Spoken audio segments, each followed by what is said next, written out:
नमस्कार दोस्तों, स्वागत है आपका एक बार फिर मेरे YouTube चैनल विराज स्टडी IQ में। दोस्तों, आज हम करेंगे साइंस के महत्वपूर्ण प्रश्न जो कि 30 MCQ आपसे पूछे जाएंगे। हिंदी और अंग्रेजी दोनों भाषाओं में आपको क्वेश्चन देखने को मिलेंगे।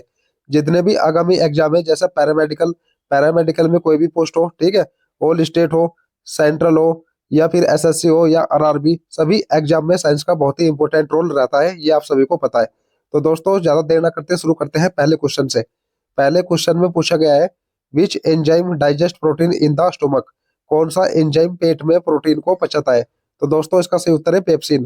पेप्सिन एक ऐसा एंजाइम है जो प्रोटीन का डाइजेस्ट करता है। कहां पर? स्टोमक में। ये आपको याद रखना है। क्वेश्चन नंबर 2 में पूछा गया है दोस्तों, which among the following minerals is also known as horn silver. बहुत ही इंपॉर्टेंट क्वेश्चन है।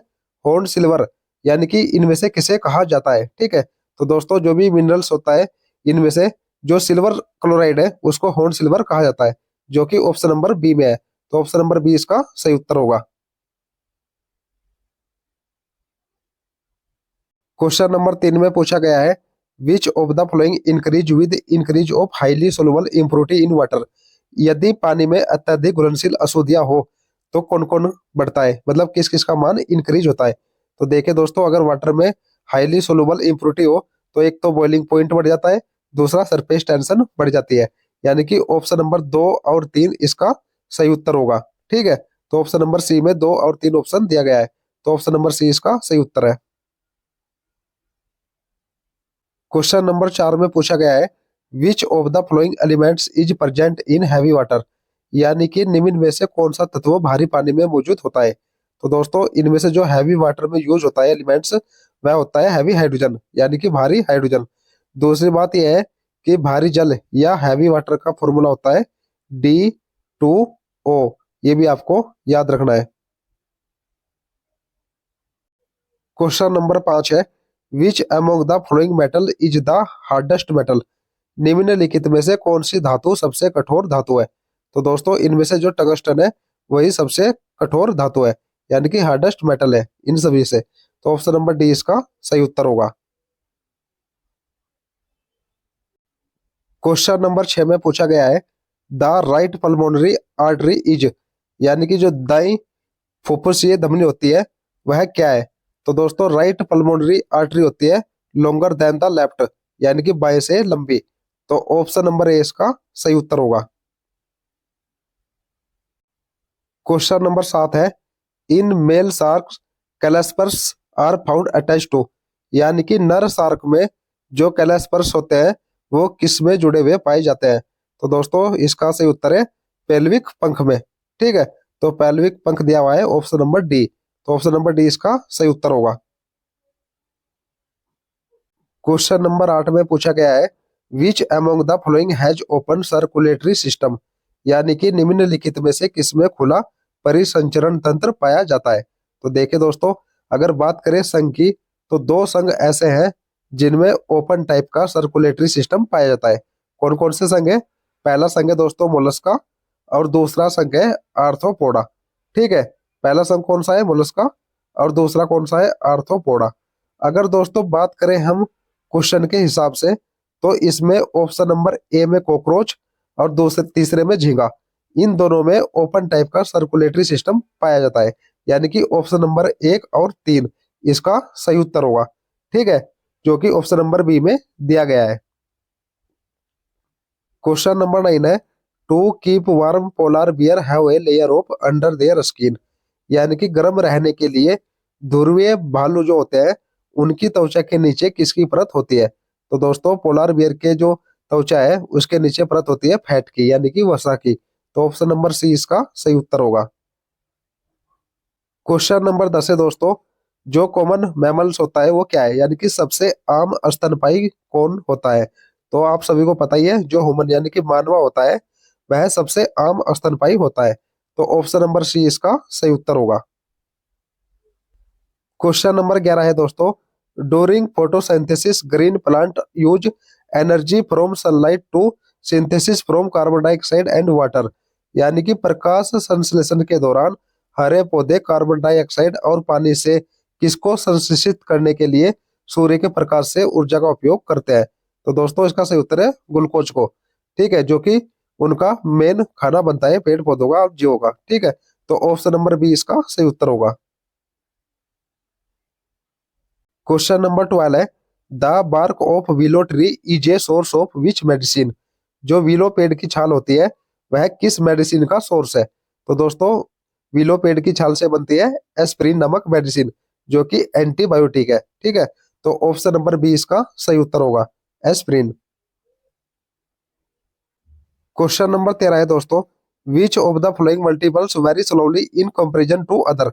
यानी कि निम्नलिखित में से कौन दूसरों की तुलना में बहुत धीरे धीरे गुना करता है या धीरे धीरे वृद्धि करता है। तो दोस्तों इसका सही उत्तर है ओम्स यानी कि कर्मी। कर्मी ऐसा होता है जो बैक्टीरिया, फंगी और वायरस की तुलना में बहुत धीरे धीरे गुना करता है। ठीक है, ये आपको याद रखना है। तो ऑप्शन नंबर डी इसका सही उत्तर होगा।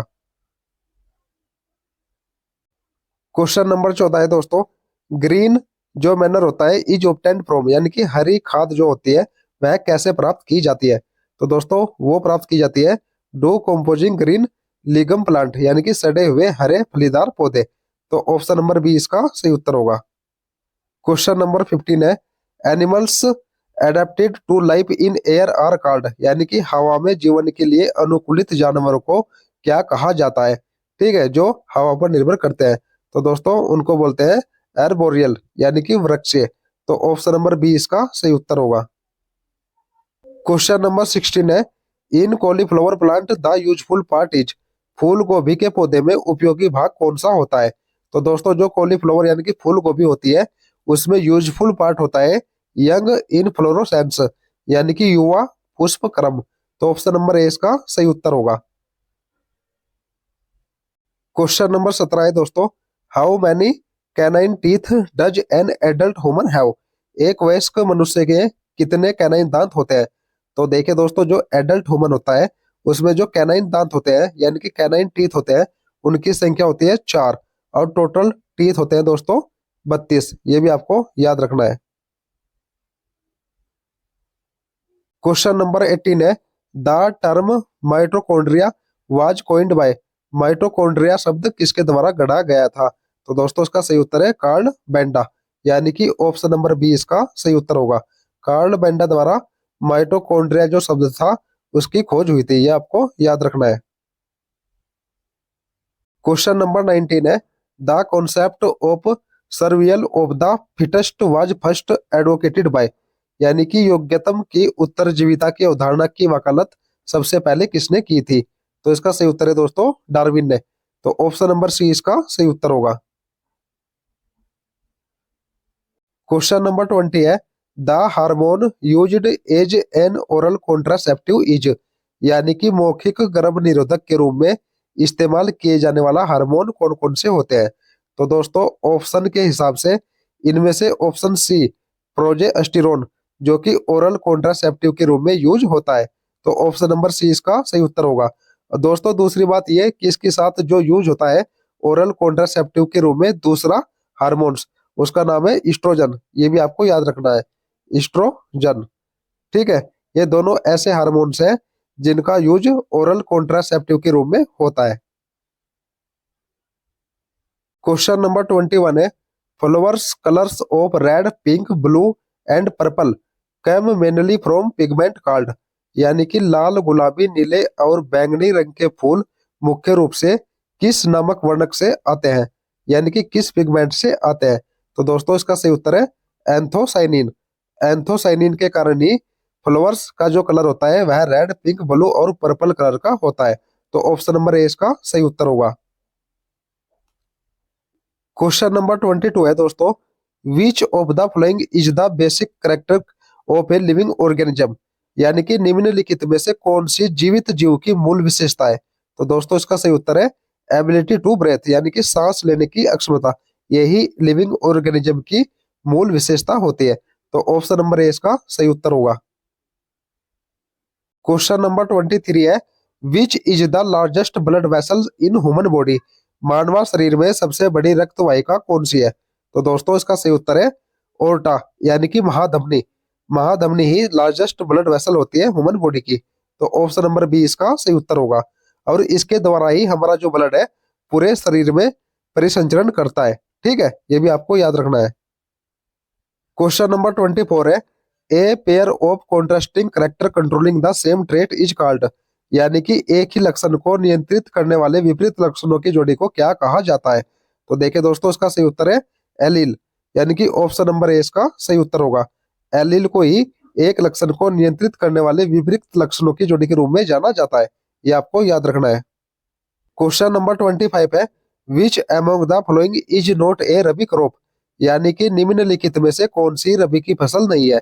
तो देखिए दोस्तों, जौ, गेहूं और सरसों ये तीनों रबी की फसल होती है, जबकि ग्राउंडनट यानी कि मूंगफली रबी की फसल नहीं है। तो इसका सही उत्तर होगा ऑप्शन नंबर डी। ये आपको याद रखना है। क्वेश्चन नंबर 26 है, seeds can best be preserved in which condition, बीजों को किस स्थिति में सबसे अच्छी तरह से संरक्षित किया जा सकता है, यानी कि बीज को स्टोर करने की सबसे बेस्ट कंडीशन क्या है। तो दोस्तों, इसका सही उत्तर है कूल एंड ड्राई कंडीशन होनी चाहिए, यानी कि कूल एंड ड्राई प्लेस होना चाहिए। ऑप्शन नंबर सी इसका सही उत्तर होगा। और बात करें वही टेम्परेचर की, तो दोस्तों टेम्परेचर 2 डिग्री सेल्सियस से 15 डिग्री सेल्सियस तक होना चाहिए। यही कंडीशन जो सीड्स है उनको स्टोर करने की बेस्ट कंडीशन मानी जाती है। तो ये आपको याद रखना है।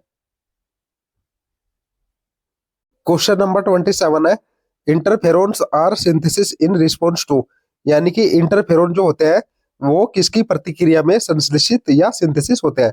तो इसका सही उत्तर है दोस्तों वायरस। ठीक है, वायरस की प्रतिक्रिया में इंटरफेरोन्स का निर्माण होता है। तो ऑप्शन नंबर ए इसका सही उत्तर होगा। यही बात करें वायरस की खोज की, तो वायरस या विषाणु की खोज की थी इवान वस्की ने। ये भी आपको याद रखना है। ठीक है, इवान वस्की। दोस्तों ये आपको याद रखना है, बहुत ही इंपॉर्टेंट क्वेश्चन है। क्वेश्चन नंबर 28 है दोस्तों, which one of the following animals is devoid of lateral line sense organ, यानी कि निम्नलिखित में से कौन सा जानवर पार्श्व रेखा संवेदी अंग से रहित है। ठीक है, जो पिछली रेखा संवेदी अंग होता है। तो दोस्तों इनमें से जो सी हॉर्स होता है, यानी कि समुद्री घोड़ा होता है, वही लेटरल लाइन सेंस ऑर्गन से मुक्त होता है। तो ऑप्शन नंबर ए इसका सही उत्तर होगा। क्वेश्चन नंबर 29 है, which of the following protein is found in hair, यानी कि निम्नलिखित में से कौन सा प्रोटीन बालों में पाया जाता है। तो दोस्तों इसका सही उत्तर है कैराटीन, यानी कि ऑप्शन नंबर सी इसका सही उत्तर होगा। दूसरी बात यह कि जो हेयर फॉल्स यानी कि बाल झड़ने की समस्या होती है, वह विटामिन B7 की कमी से होती है। किसकी कमी से? विटामिन B7 की। और दूसरी बात यह कि विटामिन B7 का नाम है बायोटीन। यह भी आपको याद रखना है, बायोटीन। दूसरी बात मैं यहीं पर करूं तो विटामिन B7 का दूसरा नाम है विटामिन H। ये भी आपको याद रखना है। ठीक है, बढ़ते हैं अगले क्वेश्चन की ओर। क्वेश्चन नंबर 30 दोस्तों इस सीरीज का लास्ट क्वेश्चन है, जिसमें पूछा गया है, the first step of process of nutrition is the break down of glucose into a 3 carbon molecule called, यानी कि पोषण की प्रक्रिया का पहला चरण ग्लूकोज का 3 कार्बन अणु में टूटना है, जिसे कहा जाता है। तो दोस्तों इस कंडीशन को बोलते हैं पायरुवेट, यानी कि ग्लूकोज का 3 कार्बन अणु में टूटना किसके रूप में होता है? पायरुवेट के। तो ऑप्शन नंबर ए इसका सही उत्तर होगा। तो दोस्तों ये थे टॉप 30 MCQ जो आने वाले सभी आगामी एग्जाम, चाहे पैरामेडिकल हो, चाहे ऑल स्टेट हो, सेंट्रल हो, RRB हो, या ESIC हो, या SSC, इन सभी के लिए बहुत ही महत्वपूर्ण रहने वाले हैं। वीडियो आपको कैसी लगी कमेंट में जरूर बताना। अच्छी लगी तो दोस्तों के पास शेयर करना और चैनल को प्लीज सब्सक्राइब कर देना। मिलते हैं दोस्तों अगले वीडियो में, तब तक के लिए जय हिंद दोस्तों।